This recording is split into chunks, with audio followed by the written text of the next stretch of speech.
continuando con los temas de introducción en parasitología. Bueno, en realidad la anterior clase ha sido un poco rápida. El tema que me tocó exponerles era diagnóstico parasitológico. Evidentemente un tema bastante ampuloso. Algunos alumnos me han llamado solicitando pueda un poquito explicar la parte del examen serológico para que entiendan un poquito. Lo voy a hacer ahora y después vamos a entrar en lo que es el tema de diagnóstico molecular. Voy a compartir la pantalla para que podamos recordar un poquito lo que es el diagnóstico serológico.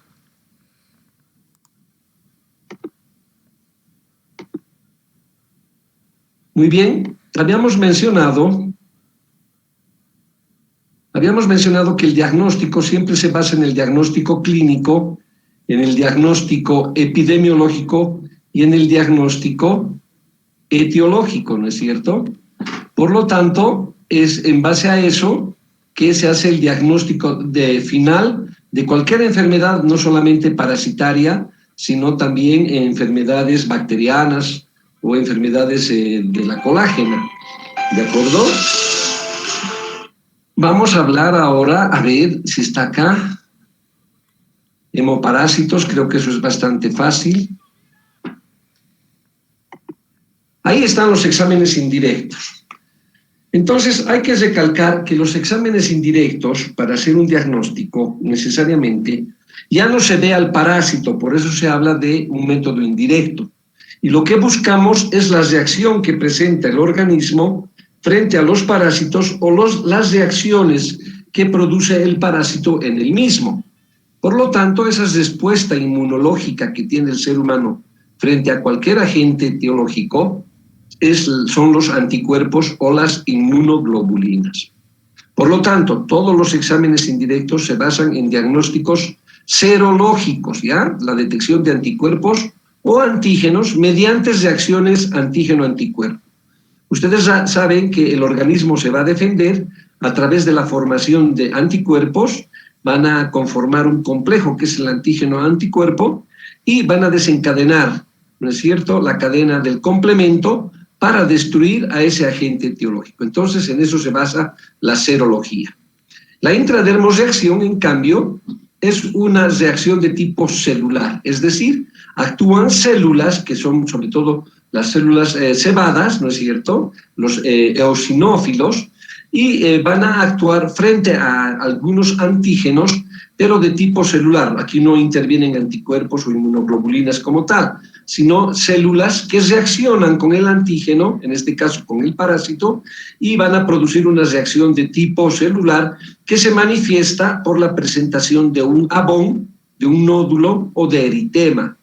Ustedes van a recordar claramente como ejemplo lo que es la intradermorreacción para la tuberculina o la prueba de Mantoux, ¿no es cierto? Si algunos nunca han visto o no saben de qué se trata, es una prueba que se hace de rutina en pacientes, sobre todo en nuestro medio, por ser un medio bastante endémico en tuberculosis, para ver si la persona está con primoinfección o no, si ha sido vacunado o no, ¿no es cierto? Entonces se pone un cultivo purificado del bacilo de Koch, se pone en el antebrazo una inyección de 0,1 ml de este filtrado y se lee a las 24 horas para ver si hay respuesta o no hay respuesta. Entonces esa es la intradermorreacción. Muchos de los parásitos tienen sus intradermorreacciones para poder determinar si el paciente es o no es portador de parásitos. Podemos citar, por ejemplo, la intradermorreacción de fasciolina para hacer estudios de fasciola hepática, la intradermorreacción de Bachmann, por ejemplo, que es la intradermorreacción para triquinosis, y estas intradermorreacciones las vamos a ir analizando en cada parásito que llevemos y tenga su intradermorreacción lo vamos a mencionar, pero lo importante es que ustedes sepan a qué se refiere esta prueba.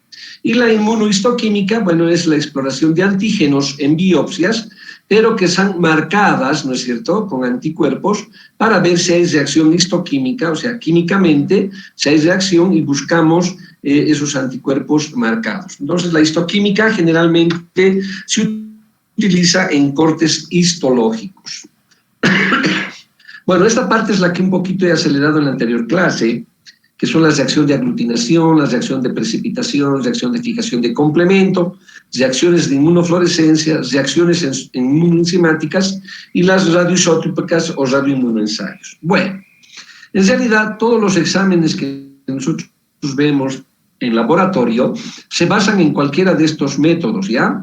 La reacción de aglutinación es bastante fácil, también conocida como prueba de látex. Ustedes han debido escuchar una prueba de látex. Esta prueba de látex se utiliza generalmente en estudios epidemiológicos, cuando queremos determinar si una población, una gran población, tiene el problema de la enfermedad que estamos determinando estudiar, y se hace la prueba de látex. ¿En qué consiste?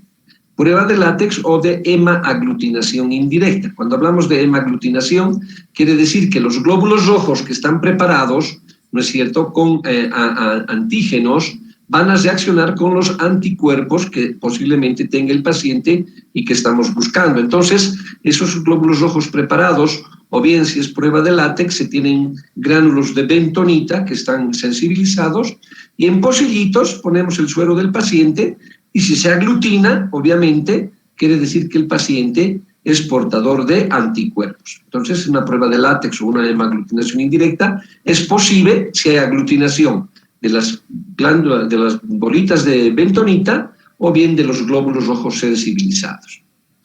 En el caso de las reacciones de precipitación, tenemos, por ejemplo, la inmunodifusión simple, la inmunodifusión doble o la inmunoelectroforesis. ¿Por qué se habla de precipitación? Porque en la electroforesis se maneja geles donde nosotros vamos a tener marcados algunos anticuerpos, y por difusión, ¿no es cierto?, por el peso molecular que tienen los anticuerpos, ¿no es cierto?, van a caer precisamente frente a los antígenos que estamos pensando reaccionar. Por lo tanto, si precipitan los anticuerpos que están presentes en el suero, en ese gel que tenemos antígenos ya preparados, entonces vamos a decir de que el paciente sí es portador a través de una inmunoelectroforesis. O sea, podemos hacer también inmunoelectroforesis de comparación, es decir, corremos anticuerpos, los antígenos conocidos, y luego hacemos correr los anticuerpos. Y estos anticuerpos van a reaccionar de acuerdo a los antígenos que estamos utilizando en el gel, y obviamente van a tener imagen en espejo, y eso nos va a determinar qué tipo de anticuerpos y frente a qué tipo de antígenos se está presentando. En la medida que vayamos haciendo prácticas, ya vamos a tener prácticas semipresenciales, vamos a poder explicar eso con material. La reacción de fijación de complemento es una reacción más compleja, ¿no? En realidad, lo que tenemos que hacer tener sistemas donde nosotros de alguna manera debemos ver si fija o no fija el complemento. Ya hemos mencionado que en la cadena de la fijación de complemento, esto es lo último que ocurre en el sistema inmunológico para poder destruir al agente etiológico. Entonces, en la reacción de fijación de complemento, tenemos un grupo de glóbulos rojos sensibilizados que los mezclamos con el suero del paciente. Si el suero del paciente tiene anticuerpos, se va a fijar con el antígeno, se fija. Pero ¿cómo podemos observar eso? Químicamente, ¿cómo observamos? Entonces, en esos pocillos donde estamos poniendo antígenos conocidos con anticuerpos que estamos buscando, si se unen, va a formar un complejo antígeno-anticuerpo, y sobre eso vaciamos complemento. Si fija el complemento, por lo tanto, va a haber destrucción de los glóbulos rojos. En la prueba que estamos viendo va a haber hemólisis. Entonces, si vemos hemólisis de nuestra prueba, significa que esa reacción de fijación de complemento es positivo y nos indica que el paciente es portador de un determinado parásito. En las reacciones de inmunofluorescencia, por ejemplo, tenemos la inmunofluorescencia indirecta y la inmunofluorescencia directa.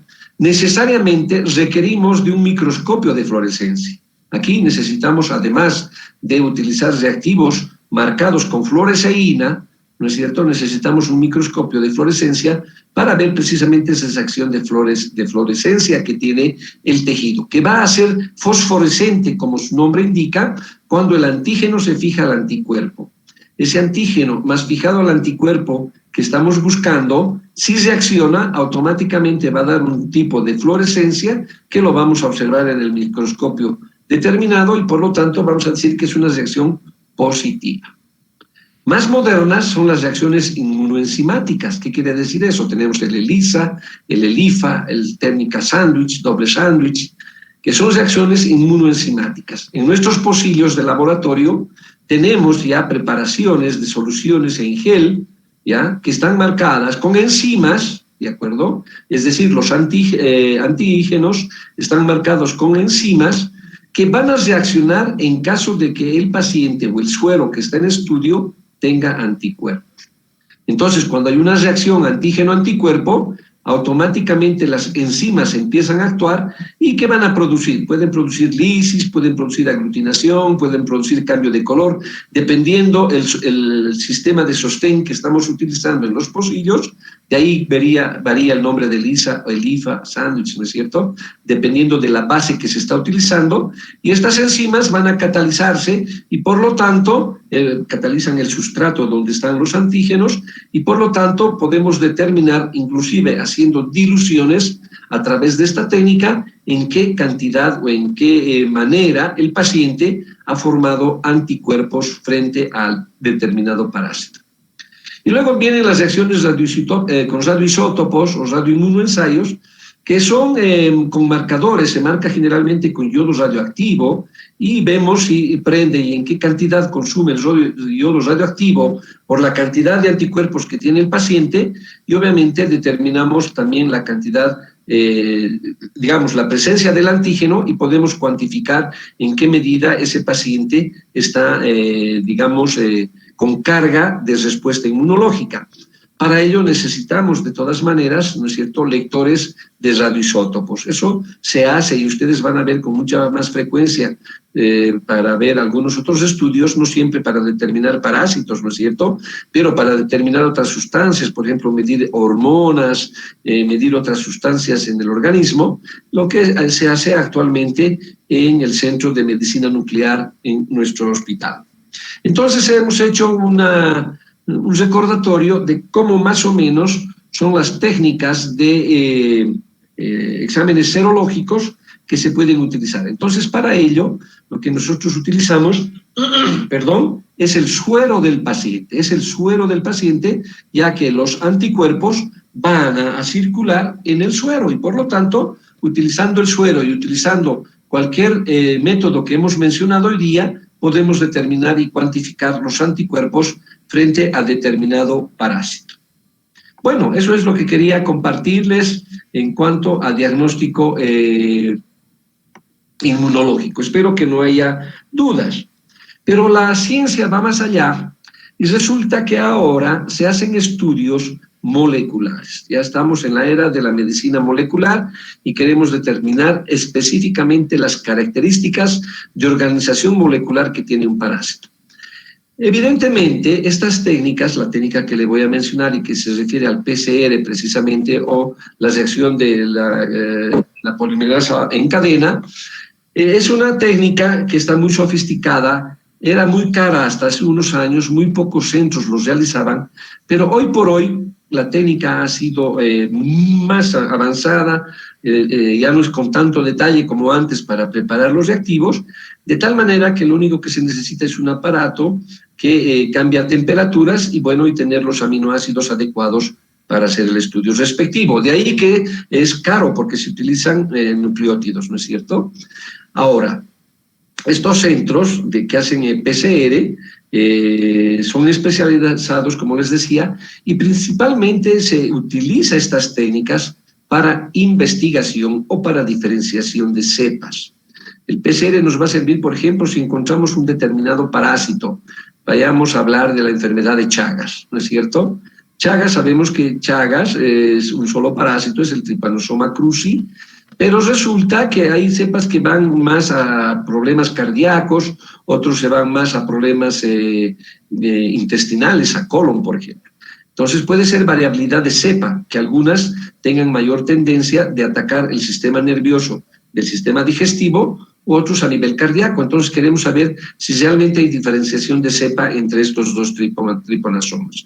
Entonces lo que hacemos y utilizamos es la técnica del PCR o una técnica molecular, y a través de ello, a través del estudio de su carga genética, podemos diferenciar las especies, ¿no es cierto? Lo mismo para determinar, por ejemplo, agentes portadores en insectos, cuando hablamos de insectos vectores, por ejemplo, que vinchucas tienen carga genética, pero algún gen, algún codón, es que los hacen que sean portadores de la enfermedad. Y si ese codón no tiene el determinado insecto, pues ese insecto simplemente va a ser hematófago o fitófago y por lo tanto no va a transmitir la enfermedad. No sé si me dejo entender, pero vamos a hablar. Ahora, ¿por qué es importante que les mencionemos el PCR? Últimamente se habla mucho, por ejemplo, en coronavirus, ¿no es cierto? Hay que hacer un hisopado nasal con PCR. Claro, precisamente para determinar la carga genética que ya se ha estudiado del virus del coronavirus. Ustedes saben que es una sola hilera de aminoácidos la que determinan a los virus y por lo tanto esa cadena se puede obtener de una cápside y a través de ella estudiar. Por eso es que en la actualidad se han hecho vacunas rápidamente porque ya se tiene la carga, ¿no es cierto?, de aminoácidos que tiene ese virus. Entonces, ese es el PCR. No confundirse con también hay PCR que se llama la prueba reactiva a ver cómo se llama esto. Hay una PCR que se llama la prueba de reacción de cardiolipina, creo que si no me equivoco, a ver, me voy a acordar ahorita, o reacción de inflamación, que tiene nada que ver con una prueba molecular, ¿de acuerdo? Nada que ver. Más adelante les voy a explicar la diferencia. Voy a compartir la pantalla para que más o menos tengan idea cómo se puede obtener un codón, cómo se puede tener un primer, para que a partir de ello nosotros podamos multiplicar esa carga genética y de tal manera poder estudiar, porque muchas veces, como si se darán cuenta, obtenemos una carga genética muy pequeñita y querer manipular esa pequeña carga genética para poderla estudiar se nos puede desaparecer, la podemos perder y ahí terminó nuestro diagnóstico. Por lo tanto, lo que tenemos que hacer es que esa pequeña muestra multiplicarla miles de veces para poder tener material de estudio. En eso se refiere la prueba del PCR. Voy a compartir la pantalla para que más o menos ustedes vayan orientándose y son las gráficas que están en los textos.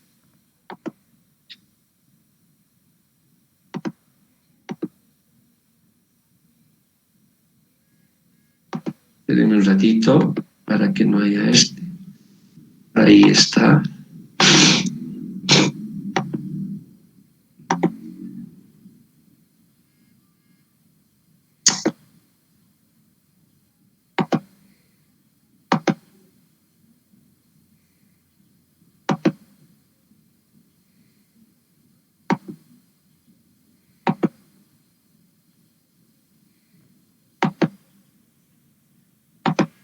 Ahí estamos. Entonces, diagnóstico parasitológico, el diagnóstico molecular. Vamos a las definiciones. La identificación de un organismo patógeno, en este caso un parásito, a distintos niveles de agrupación, es de gran importancia en términos de prevención, nos sirve para prevención, para el diagnóstico, tratamiento y control de la enfermedad infecciosa a la cual puede estar asociada. Entonces, es importante conocer, ¿no es cierto?, la característica genética del organismo patógeno en su totalidad para saber cómo podemos prevenir, tratar, ¿no es cierto?, y hacer el control de la enfermedad que produce. Para ello está la biología molecular. Ahora, la detección y la identificación molecular de un agente patógeno puede llevarse a cabo de su fenotipo o de su genotipo, ¿no? El fenotipo en su forma, las características morfológicas que tiene, lo que se hace mucho en microbiología, y actualmente en su genotipo, es decir, en su carga genética. Uno de los primeros pasos que se ha dado en el estudio de este tipo de estudio molecular ha sido el desarrollo de anticuerpos monoclonales y isoenzimas. ¿Qué quiere decir eso? Hay isoenzimas, características que se encuentran en unos parásitos y no se encuentran en otros, o en la misma especie, ¿no es cierto?, unos son patógenos y otros. ¿De qué va a depender eso? De la presencia de isoenzimas o de anticuerpos monoclonales que tenga en su soma. ¿de acuerdo? Es decir, cada parásito o cada agente etiológico que nosotros queremos estudiar en su organismo va a tener anticuerpos monoclonales, los cuales nosotros obtenemos, o isoenzimas que se van estudiando por inmunoelectroforesis. Entonces ya podemos determinar, y eso ya hay en libros, hay en los textos, los que están haciendo investigación, qué isoenzimas tiene tal parásito o tal determinado otro parásito. Entonces, a través de ello, podemos hacer estudios de semejanza. A nivel fenotípico, ¿ya? O sea, cuando ya estamos hablando la forma del parásito, la detección e identificación del agente patógeno está basada en la estabilidad y variabilidad de su material genético, el ADN o el ARN, ¿no es cierto? Las variaciones que pueda tener en su morfología el parásito, obviamente, se va a deber a que o hay estabilidad o hay variabilidad en su material genético. Podemos estudiar los cambios morfológicos, por eso se llama fenotípico, los cambios morfológicos que pueda tener un parásito. En este caso, en parásito, estamos hablando de parasitología, entonces podemos ver también en el estudio genético de su ADN o su ARN.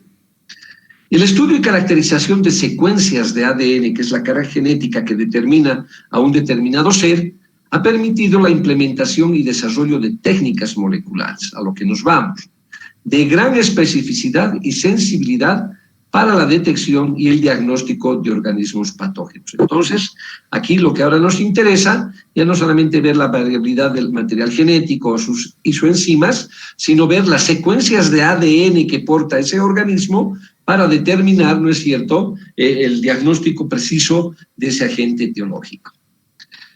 Y precisamente el ejemplo lo constituyen las sondas de ADN, así se llama, vamos a hacer sondas de ADN, a través de la técnica de hibridación molecular y la técnica del PCR, que está de moda hoy en día en el diagnóstico.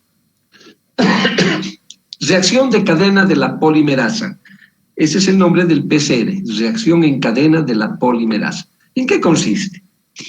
El diagnóstico molecular busca identificar el genoma del parásito. ¿De qué está constituido? ¿Qué aminoácidos son los que están ahí? ¿De acuerdo? Principalmente el ADN, porque nosotros sabemos que gran parte del núcleo, de los núcleos, de los cariosomas que tienen los parásitos están compuestos por ADN. Entonces son fáciles de manejar. Existen diferentes técnicas, pero el que ha revolucionado el campo de las ciencias biológicas es la reacción en la cadena de la polimerasa que vamos a ver hoy día. ¿Y en qué consiste? Ya se los he manifestado. En ampliar millones de veces un fragmento de ADN. Un pequeño fragmentito lo vamos a ampliar millones de veces para poder estudiar cada componente. A través de la enzima Taq polimerasa. Entonces, no olvidarse, a través de la Taq polimerasa hacemos que se amplíe, ¿no es cierto?, un fragmento de ADN. Para esta prueba, vean ustedes, puede ser suficiente una pequeña cantidad de muestra, pequeñísima, ¿no? Una pequeña parte, una carguita genética. Y en algunos casos, por ejemplo, un solo parásito protozoario. Un solo parásito protozoario significa una sola célula. De una célula podemos estudiar grandemente todas las características que tiene ese parásito. Y aquí en la gráfica vamos a ver en un primer ciclo, que es el primer ciclo es la de producir las moléculas de DNA en dupla. Es decir, este es el cuerpo de DNA que estamos obteniendo del parásito, esa pequeña muestrita que hemos obtenido, ¿no es cierto?, de DNA. Y este DNA tenemos que desnaturalizarlo de tal manera que tenemos un par y otro par. Son pares, no se olviden que los pares de DNA son complementarios, ¿no es cierto? Adenina, guanina, tirosina, etcétera, etcétera. Entonces, tenemos que desnaturalizar, tener un alelo, una libre, una separación de una hilera del DNA, y con primers, ¿no es cierto?, con nucleótidos, que son los iniciadores del DNA, son primers, vamos a ir sintetizando DNA. A partir de ello, con oligonucleótidos, ¿no es cierto?, lo que vamos a hacer es multiplicando y vamos a sintetizar una copia exacta de la hilera de DNA que hemos obtenido. A eso se llama primer. Obviamente en la primera parte lo que tenemos que hacer es separar las doble hileras del DNA y a partir de ello sacar un primer, ¿no? Un pedacito de ese DNA y ese pedacito nos va a ser nuestro primer. Entonces no olviden que el primer va a ser, por decir, la muestra a través del cual en forma de espejo vamos a ir multiplicando esa hilera de DNA. Y los vamos haciendo. Entonces vean, esta es la copia, tenemos una copia. Aquí está la original, tenemos otra copia. Tenemos una copia ya hecha. De esta copia volvemos a hacer con los primers, volvemos a sacar una copia similar. En la primera instancia haremos 4, en la segunda 8, en la 8 16, 32 y así. Cada vez que vamos reciclando, cada ciclo es la multiplicación geométrica de la hilera de DNA que tengamos. O sea, esto es en síntesis lo que hace el PCR de una pequeña prueba, tener gran cantidad idéntica de la carga genética que hemos determinado. O sea, en eso consiste la cadena de la polimerasa. Vamos a explicar paso por paso. Es una técnica correspondiente a un trabajo enteramente a ciegas, ¿no es cierto? Porque lo único que logramos observar y determinar es el primer, el codón, la carga genética, ese pedacito de carga genética que queremos estudiar, que determina un determinado parásito. Ese lo utilizamos, es lo único que conocemos. El resto, la replicación de la cadena, de la reacción de cadena en polimerasa es a ciegas, porque se hace en un aparato y donde obviamente se van introduciendo aminoácidos. Ahora, consiste en obtener el ADN de una muestra cualquiera por diferentes procedimientos. ¿Cómo obtenemos ese primer? ¿Cómo obtenemos la muestrita del parásito o esa célula que queremos estudiar? Puede ser por calor, por reacciones químicas usando fenolcloroformo o por reacciones enzimáticas. O sea, la primera parte para obtener el DNA podemos utilizar medios físicos o químicos. Una vez que hemos obtenido, ¿no es cierto?, ese ADN, que pueden ser de diferentes células y seres vivos, para saber si el ADN extraído de la muestra, en ese ADN, hay ADN de la gente que queremos estudiar, se somete, ¿no es cierto?, a que esa doble cadena a temperaturas superiores, eso es lo que les explico para separar, para desnaturalizar el DNA, se pone a temperaturas a más de 90 grados centígrados y se produce la separación en dos cadenas, una cadena A y una cadena B. La cadena A que vamos a utilizar precisamente como primer para, a través de ello, por la imagen en espejo, podamos duplicar el DNA. Aquí vamos a dar un ejemplito. Se está desnaturalizando aquí de una cadena larga, vamos a desnaturalizar un pedazo de esa doble cadena y eso es lo que queremos estudiar. Esto es lo que queremos estudiar. Por lo tanto, este es el primer, ¿ya? El primer. Luego llevamos al alineamiento, vamos a alinear este primer poniendo aminoácidos y en un aparato que se llama el termorreciclador o termorregulador, vamos a hacer que se vaya hibridando, colocando aminoácidos acá para que se forme una cadena idénticamente igual. Y luego el aparato va a empezar a hacer ciclos de este mismo paso que es el alineamiento y el proceso se va a llamar extensión. Es decir, vamos a ir formando largas cadenas de la misma contextura, de la misma característica del primer que nosotros queremos estudiar. Vean ustedes, se utilizan dos pequeñas secuencias conocidas de pares de bases o nucleótidos, más o menos alrededor de 20 nucleótidos, ¿no es cierto?, específicas para una región del DNA del parásito que estamos buscando. Entonces, esa cadenita que estamos utilizando, que les he dicho que hemos desnaturalizado del DNA obtenido, ya sea por medios físicos o químicos, a esa parte que nos va a servir como espejo para que copiemos exactamente igual, añadiendo aminoácidos o nucleótidos, ¿no es cierto?, se denominan cebadores o primers. Cualquiera de los dos nombres está bien aceptado. Ahora, si los primers son complementarios a esa región de ADN que se está buscando, ¿no? Estos son complementarios. Se unen de manera altamente específica, siempre es específico, adenina, guanina, citosina, tiamina, y obviamente eso se hace, esa unión se va a hacer cuando la temperatura baja a un promedio de 55 grados centígrados. Por eso se llama el termorregulador. Se necesita un aparato que tiene que subir y bajar la temperatura. Subir para separar, bajar para unir. Subir para separar, bajar para unir. Pero gracias a que vamos a ir haciendo una cadena de DNA muy similar en base a los primers o cebadores. La temperatura se sube alrededor de 75 grados, lo que favorece que a partir de los primers se extienda la cadena de DNA mediante la incorporación de nucleótidos, los aminoácidos que yo les decía, que han sido incluidos en la reacción, ¿no? Estos nucleótidos obviamente son conocidos, tenemos que tener en laboratorio. Estos nucleótidos pueden ser todos los nucleótidos que conocemos, adenina, guanina, timina, tirosina, etc. Y de acuerdo a al primer que tengamos, estos nucleótidos se van a ir alineando y se van a ir uniendo cada vez que juguemos con la temperatura en el termorregulador. Entonces, vean ustedes, este es el cebador, aquí está la cadena, va a ir formando, esta es la cadena de nucleótidos que tenemos y se van a ir uniendo, este es un cebador y este es otro cebador. Aquí en este caso tenemos dos cadenas, una cadena con un cebador, otro con un cebador, puede ser de ida o vuelta, ¿no es cierto?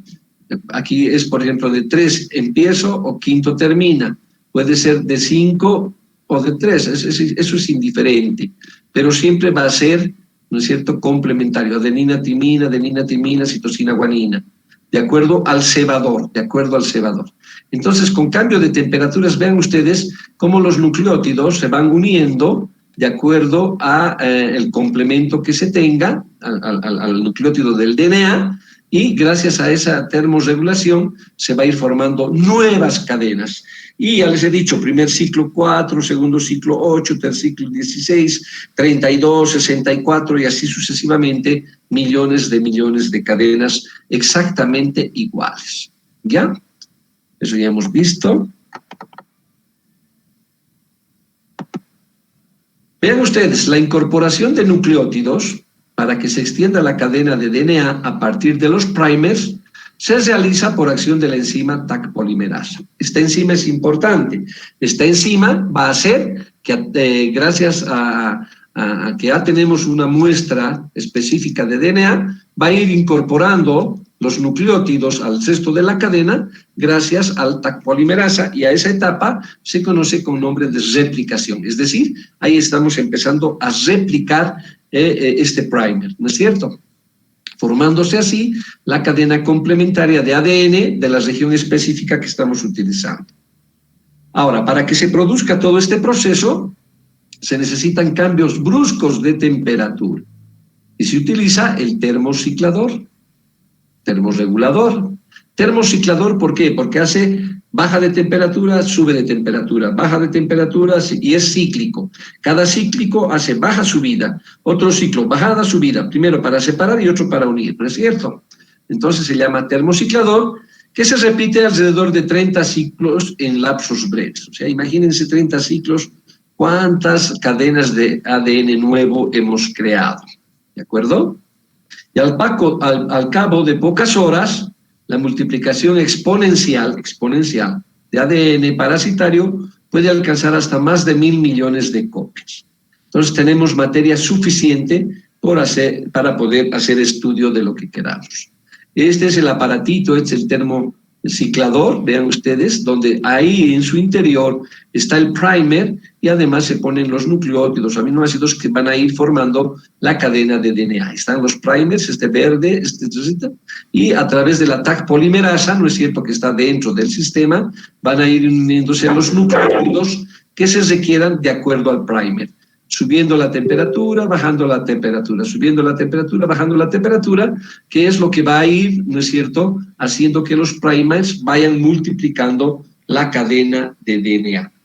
Parece muy sencillo, es un trabajo que es muy delicado, porque la contaminación del medio por cualquier carga, ustedes saben que todo tiene carga genética, pues puede traer trastornos y de alguna manera hacernos estudios que no son los verdaderos.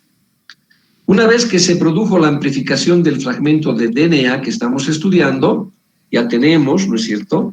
Y ahora queremos comparar con el mismo parásito y ver si la misma carga es la misma. Se verifica, esto es para verificar, porque ya tenemos la cadena, hemos hecho la copia, con electroforesis de nagarosa o lectura de rayos ultravioleta, para ver si los pares son exactamente iguales. Les voy a mostrar una imagen más adelante, cómo se hace la igualación, ¿no es cierto?, de verificación del ADN en estudio. Y luego se puede hacer la identificación precisa de cada uno de los nucleótidos del fragmento de ADN amplificado, ahí vamos sacando qué nucleótidos han entrado, mediante la secuenciación de ADN, que es el procedimiento más avanzado para la identificación y obviamente precisa de seres vivos en la actualidad. Vean, entonces ahí está, se desnaturaliza el DNA, se sacan los primers y se empieza a extender a través de los mismos. Entonces aquí está la doble cadena, se desnaturaliza en 2 copias iguales y cada copia es un primer, lo que va a hacer, ¿no es cierto?, que vayan formándose cadenas similares. En la primera 4 copias, en la segunda 8, en la otra 16 y así exponencialmente. Este es el original y vean después cuánto de copias tenemos. Un solo original y miles de copias con la misma estructura. Y esta es la comparación con gel de agarosa. Vean ustedes, en esta tenemos, por ejemplo, las muestras que nosotros tenemos en una carga, ¿no?, de antígenos. Queremos reconocer si hay estos 2 antígenos o no, ¿de acuerdo? Y esto es lo que hemos obtenido en la cadena. Entonces hacemos correr en un agar, electroforesis de agar, y podemos determinar si realmente está presente. Aquí hay algunos que no están en nuestra muestra. Bueno, eso va a depender de lo que realmente estamos buscando. Cada cosita que nosotros conocemos acá en un primer tiraje de electroforesis se supone que son nucleótidos o aminoácidos conocidos. ¿Ya? Esto es conocido, esto es lo que queremos estudiar, esto es lo que queremos investigar. Y de acuerdo a lo que hemos replicado, vamos a ver los complementos de qué nucleótido se trata para poder hacer la estructura final de la estructura que estamos queriendo estudiar. Esta tecnología de punta requiere de alta capacidad técnica. Parece sencillo, pero hay que manipular los nucleótidos, tiene que ser muy sencillo. No se olviden que son microscópicos, ¿no es cierto? Los nucleótidos son microscópicos, obviamente se reconocen por cargas isoenzimáticas y hay que tener tecnología disponible. Hoy por hoy muchos centros ya tienen PCR, ¿no?, pero la posibilidad de contaminación es el mayor riesgo. Ya les he dicho por qué, porque estamos trabajando con material vivo. Y los procedimientos de biología molecular se utilizan principalmente para la investigación por sus altos costos. Imagínense cuánto cuesta, ¿no es cierto?, tener una infinidad de nucleótidos, una gran cantidad de nucleótidos, si el nucleótido mismo son sustancias muy específicas y sumamente caras. Entonces, los exámenes de laboratorio son parte de una rutina para detectar cambios en la salud, para diagnosticar cuadros clínicos, planificar o evaluar tratamientos y controlar enfermedades. Esa es la finalidad de los exámenes de laboratorio y obviamente esto coadyuva mucho más, ¿no es cierto?, el diagnóstico molecular. No sé si tienen alguna pregunta, dejo abierta para que ustedes puedan preguntarme o alguna duda que tengan. Entonces, el diagnóstico molecular, evidentemente, muy poco se utiliza en parasitología, en diagnóstico parasitológico, salvo que se hagan estudios de investigación. Más se utiliza en bacteriología, en virología, en cultivos celulares, se utiliza mucho el PCR. Hoy por hoy, como les digo, es una técnica de muy alta sensibilidad y de muy alta especificidad para hacer el diagnóstico mismo de la carga genética de un parásito. Entonces, eso puedo compartirles en esta tarde. No es nada difícil, muchachos. Ya desde la próxima clase vamos a entrar en tema de parásitos. Ya vamos a entrar al mundo de la parasitología y en cada parásito que vayamos mencionando, vamos a ir mencionando también los métodos de diagnóstico que se emplean, vamos a repetir y en algunos casos los vamos a volver a desarrollar. Así que no se preocupen, esto es solamente una introducción. Ya el día jueves vamos a entrar con generalidades del helmintos. Entonces ya vamos a hablar de parásitos propiamente dicho. ¿Qué son los helmintos? ¿Cómo se clasifican? ¿Cuántos helmintos hay? Entonces ya desde la próxima clase ya va a ser bastante interesante, bastante bonito, y en base a lo que se ha dado en las 3 primeras clases hasta hoy, ustedes van a entender perfectamente todo sobre determinado parásito, su ciclo biológico, su nomenclatura, su morfología, su forma de diagnóstico, etcétera, etcétera. Tienen la palabra, muchachos. No hay preguntas. Me imagino que el representante del curso ha grabado también la clase, pueden volverla a escuchar, lean, algunas veces uno lee y no interpreta, no sabe qué es un primer, qué es un cebador, a veces confundimos, pero es bastante sencillo, ¿no? El entendimiento, el fundamento es bastante sencillo. Desarrollarlo, estar en un laboratorio, eso es lo complicado. Pero lo que nosotros tenemos que hacer es interpretar, ¿no es cierto? A través del PCR, dicen, ¿pero qué es el PCR? ¿Qué es lo que han obtenido? ¿Cómo saben que sí realmente es verdadero o falso?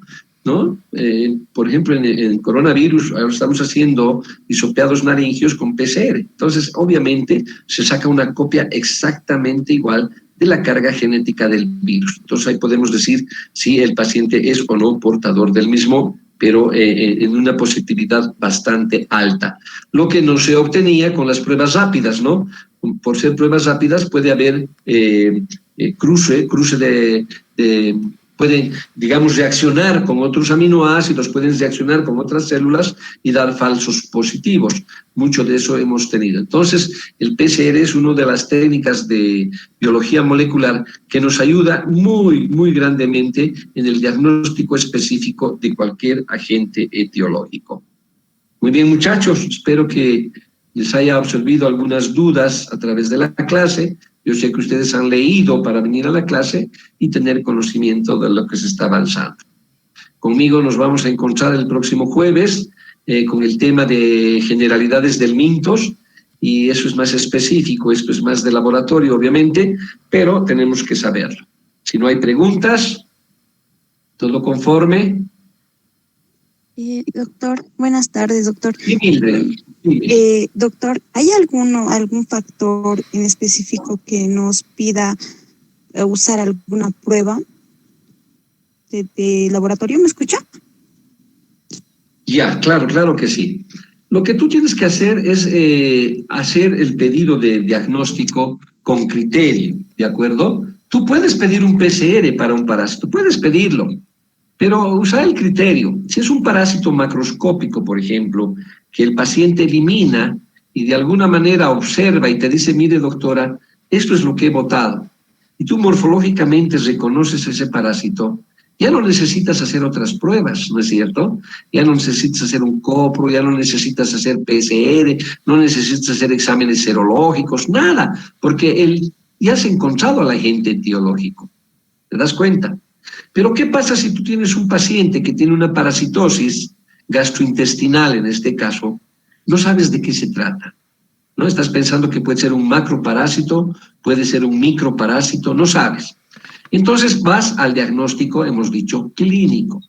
Los parásitos, de alguna manera, ya sean protozoarios o sean multicelulares, van a dar sintomatología clínica. ¿Ya? Hinchazón de abdomen, diarrea, el parásito muerde, entonces va a haber dolor, o punza, va a haber sangrado. Entonces es importante saber la patogenia que produce el parásito. Entonces ya tienes un diagnóstico clínico que te va a acercar más o menos a lo que tú quieres. Te voy a dar un parangón. Una mujer que viene y tiene retraso menstrual, ¿en qué piensas? En embarazo, ¿verdad? ¿No? Es una persona casada, tiene su pareja, tiene retraso menstrual. ¿Qué es lo primero que vas a pensar? Un embarazo. Es el diagnóstico clínico. Tu diagnóstico epidemiológico, en este caso, es el estado civil, qué edad tienes, si está en edad reproductiva, si ha tenido relaciones sexuales, epidemiológico, ¿verdad? Ya tenemos un acercamiento al diagnóstico. Y ahora queremos ir al diagnóstico etiológico. Queremos ver al bebé, queremos saber si está embarazada. Ahí tienes infinidad de exámenes, depende de tu criterio. Si es un embarazo chiquitito de 4 semanas, no le vayas a pedir una ecografía. ¿Por qué? Porque no vas a ver nada.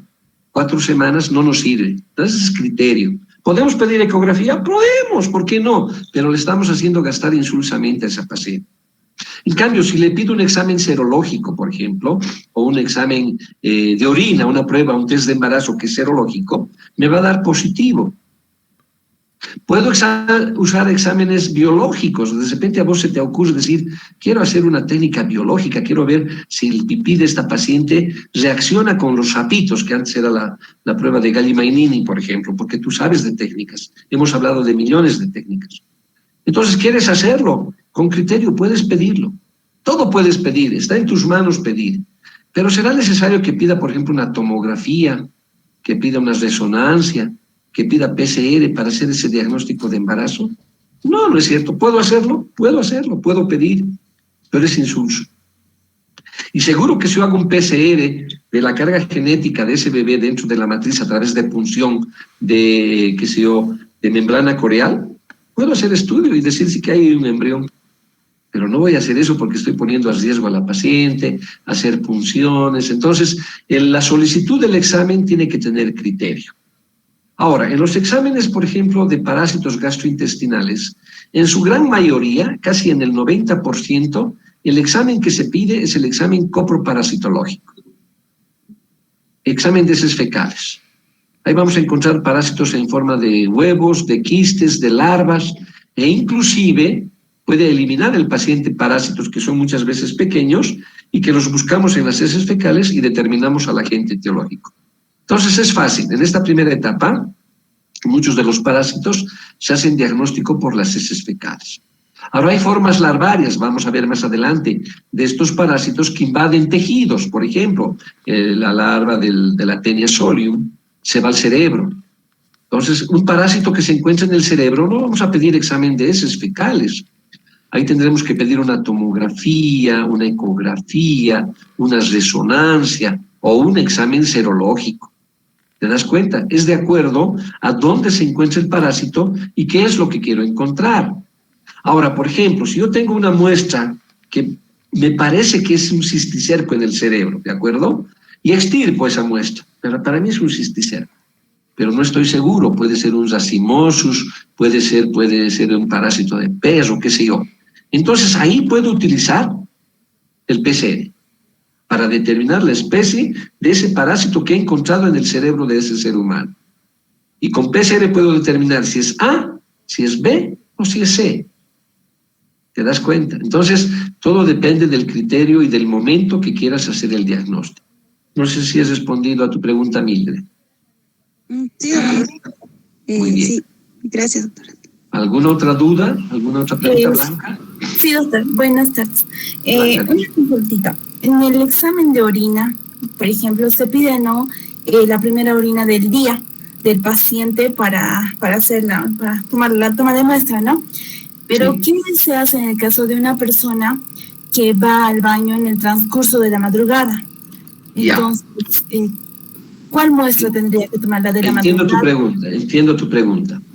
Generalmente se pide la orina de la primera orina de la mañana, porque durante la noche el riñón funciona y todo el metabolismo, mientras que en el día trabaja más el intestino, en la noche trabaja el riñón, filtra mejor.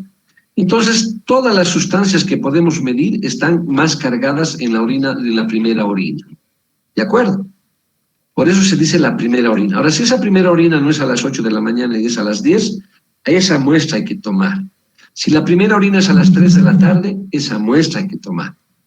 Es más fidedigna. Ahora, si un paciente por alguna razón ha eliminado la primera orina, ¿ya? La ha eliminado, no, se ha olvidado tomar y es las 10 y quiere orinar y quiere tomarse esa muestra, se puede, no hay ningún problema, porque finalmente es reflejo del funcionamiento de ese riñón.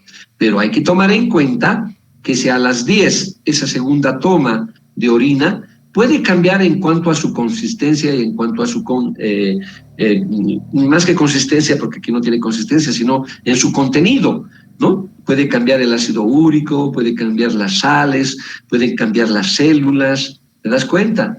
Entonces ese estudio no es tan fidedigno. Por eso es que se toma en la primera orina de la mañana.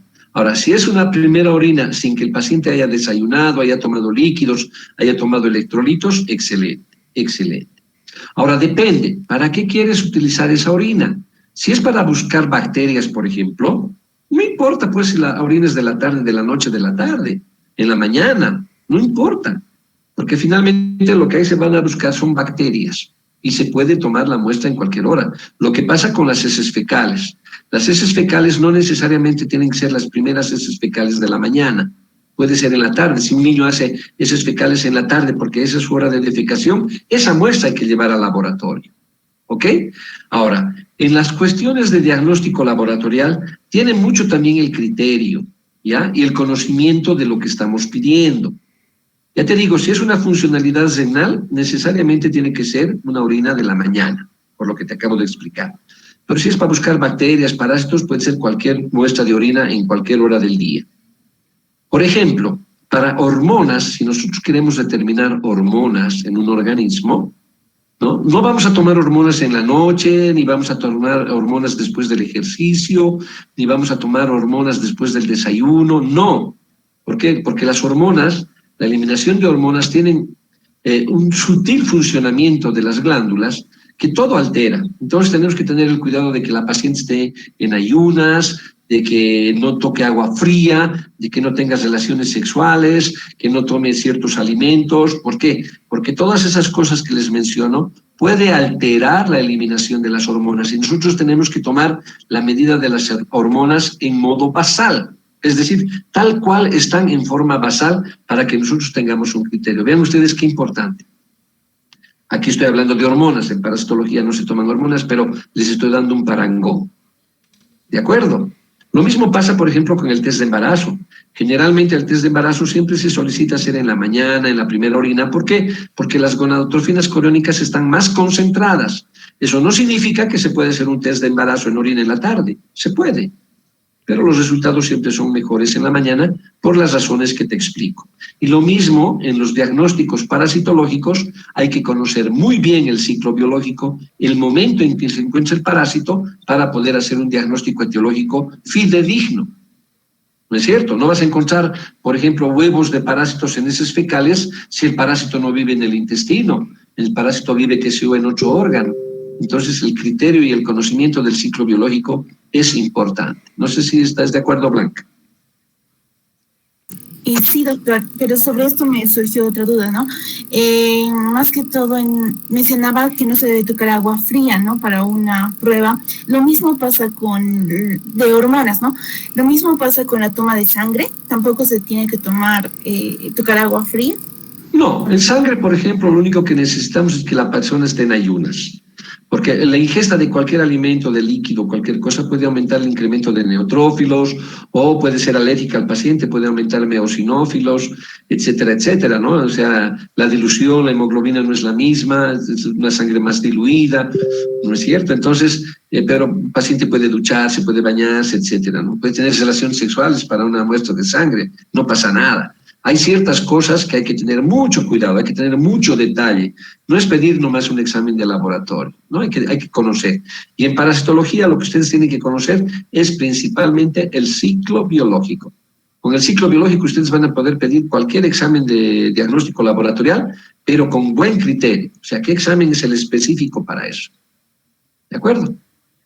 Está bien, doctor. Muchas gracias. Muy bien, Blanca. ¿Alguna otra pregunta más? ¿Dudas que tengan sobre el anterior tema también? No hay ningún problema. Tengo 3 minutos más de clase. Bienvenidas las preguntas. No hay preguntas. Muy bien. Sé que están estudiando. A ver, dime, Marcelo. ¿El Western Blot es un tipo de diagnóstico molecular y cómo se realiza? El Western Blot sí es un método de diagnóstico molecular. ¿Por qué? Porque de alguna manera se utilizan cargas genéticas y bueno, hay un Western Blot directo, indirecto. Es una técnica que no manejamos en parasitología. Sí se hace para corroborar diagnósticos de exámenes serológicos, de exámenes de parásitos hemotisulares, ¿ya? Es más específico. Podemos pedir el Western Blot, pero no se utiliza mucho en parasitología.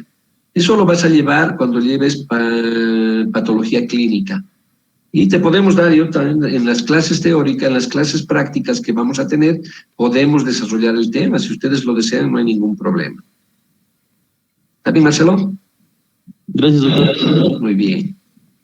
¿Alguna otra pregunta?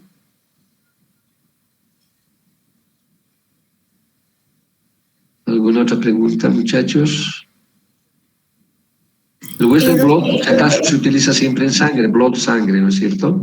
El sangre del oeste, si se traduce al español, pero tiene otras connotaciones ese examen, pero es para estudio serológico y no es tanto molecular, sino serológico, Marcelo. Es más serológico, el Western blot. Dime, Blanca. Bueno, doctor, respecto a las pruebas, ¿cuánto tiempo tendría que pasar para tener, para hacer el análisis de la prueba, no? Más que todo me refiero a que cuando hacemos algún tipo de análisis de orina o de sangre, te piden, ¿no? Vas a dejar el botecito, no sé. ¿Y en cuánto tiempo sería lo ideal para hacer el análisis a esa prueba? Porque en algunos casos te piden, ¿no? 1 semana, 2 semanas, en el caso de sangre y así. No es lo correcto. Toda prueba se tiene que hacer inmediatamente, ¿ya?